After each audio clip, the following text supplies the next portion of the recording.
Hello, beloveds.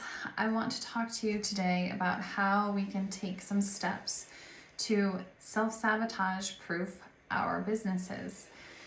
Now, one of the things that we have to understand is as women, we carry that persecution wound that's referred to as the witch's wound. This wound pertains to the fear of abandonment and betrayal. So when we have that wound deep within us, acting on an unconscious level, we're going to find it very difficult to have any type of relationship with someone else. So we'll probably see it play out in our romantic relationships. We're also going to see it play out in our businesses with those types of relationships as well. So this is something that we really need to understand and we need to break down. So that's what I would like to do here. The main fear is that abandonment and betrayal, right?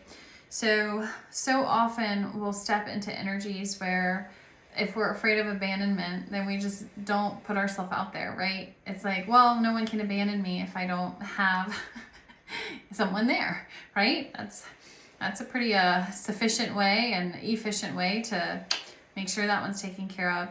The betrayal aspect, though, tends to be a lot more prevalent when it comes to business. Betrayal gets triggered more by the feminine than it does by the masculine.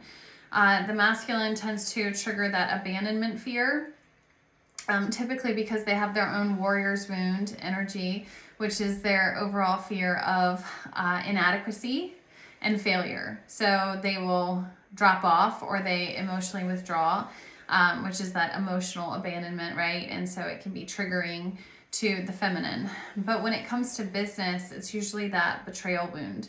So there's this fear that, gosh, if I take on a client, maybe they're not going to like what I do, or they're not going to do the work, and then they're going to blame me. And what if they do a chargeback? What if I let someone into my program and they just want to get in there to look at everything that I have, and then they copy what I offer as a program? What if, I share something or I try to collaborate with somebody and then they don't pay me my part of it, right? So there's a lot of this like co-creative fear that can come up when it comes to our businesses. It can also come up when it comes to us getting paid.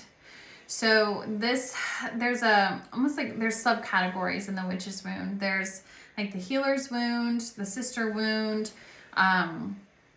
So with these kinds of wounds, that healer wound really can rear its head and make us feel very nervous to put out our gifts, right? To like openly share about our gifts, especially with the expectation of financial compensation for them. So when we struggle with this, we go into an energy that I lovingly call healer hoeing, where we just feel like we just got to give it away, right? It's like, no one wants to buy it, so I'm just going to give this away. I'm going to just share this, and hopefully at some point someone's gonna catch on that it's helpful, and etc. So with that, we will start to devalue ourself and our services. And this happens a lot of times because we don't really understand how to share our services, how to talk about them, because there's a disconnect with us actually understanding how to communicate what we do and how it benefits others and how it gets them the results, etc. So there's that energy of like, I just have to give it away, and then that's it, right? That will never work to build a business. I will say that. Yes, it's okay to do some things, like if you're first starting out for like beta testing, if you're doing some things to collect data, sure, yeah, that's fine. But that's for a specific reason, right? It's not because it has the energy behind it of no one would actually want to pay for this from me, so I'm just going to give it away for free. That mindset is going to make us duplicate that experience. We're going to be a vibrational match to that experience. So we will then only find people who don't see the value in it, won't pay us for the services, and this just keeps us stuck in this like karmic loop of struggle and feeling used and taken advantage of, right? Betrayed. So we kind of like self-perpetuate these cycles subconsciously.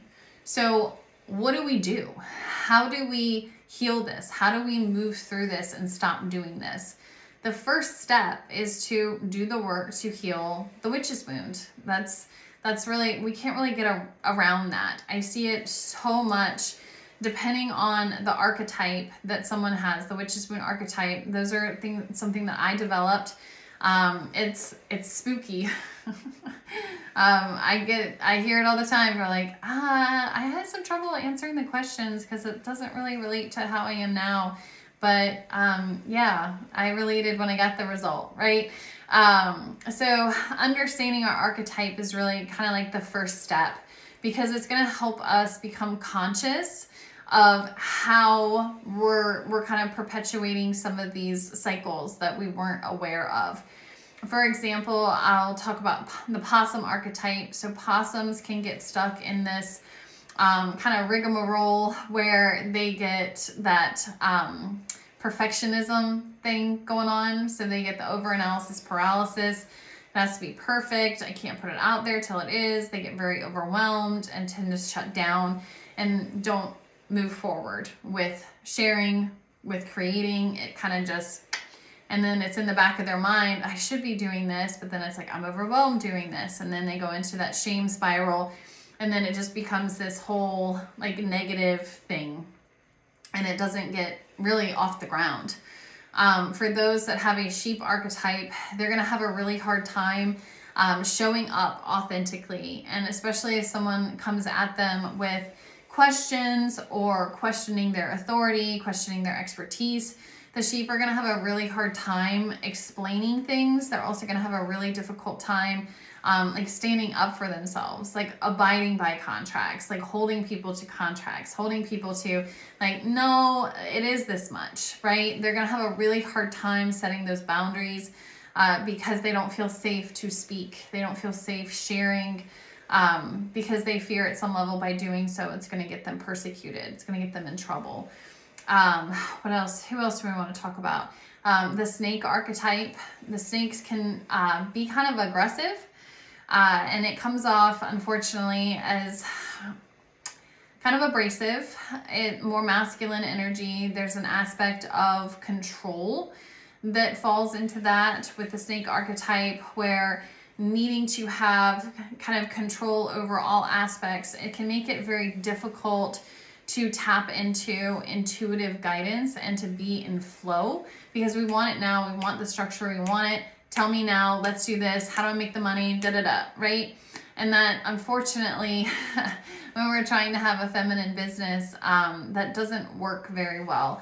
We will get burned out. We will also find that it's difficult to attract feminine clients, because the feminine is starting to really shift out of that more abrasive, direct, like intrusive energy that is the masculine energy in the sales industry. So having that kind of vibe can be a turnoff to a lot of women, unfortunately. So there's lots of different ways that these things show up when it comes to the self-sabotage. And with each archetype, it looks different. So understanding the archetype, we're first going to understand, okay, like how does this typically show up? What are the symptoms? What am I doing that is kind of perpetuating this belief, this fear that is within my body, pertaining to me not being able to be successful, pertaining to me fearing that I'm going to be betrayed, and that's like blocking me from being able to move forward. So understanding that is going to be super, super helpful, because having that information, we're then going to be able to step into a space where we can create a specific strategy that will help support you in your energy. So on one hand, we want to work on healing it. And on the other, we want to know, okay, I'm aware. I can see where I can subconsciously self-sabotage in my business. So I need specific plans, right? So that I don't do that. Or so if I start to try to do that, I have a structure in place that kind of overcompensates. So I'm not completely derailing when it comes to that.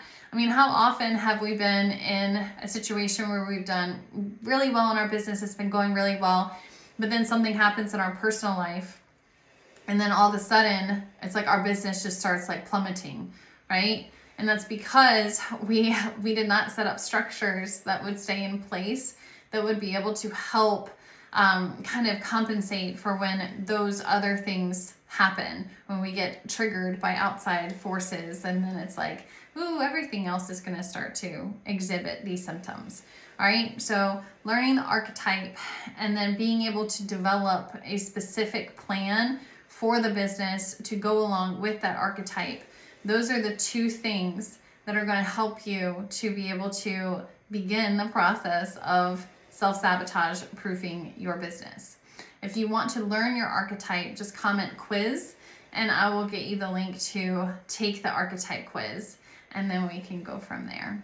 All right, I hope that this was helpful. Let me know if you have questions. Bye.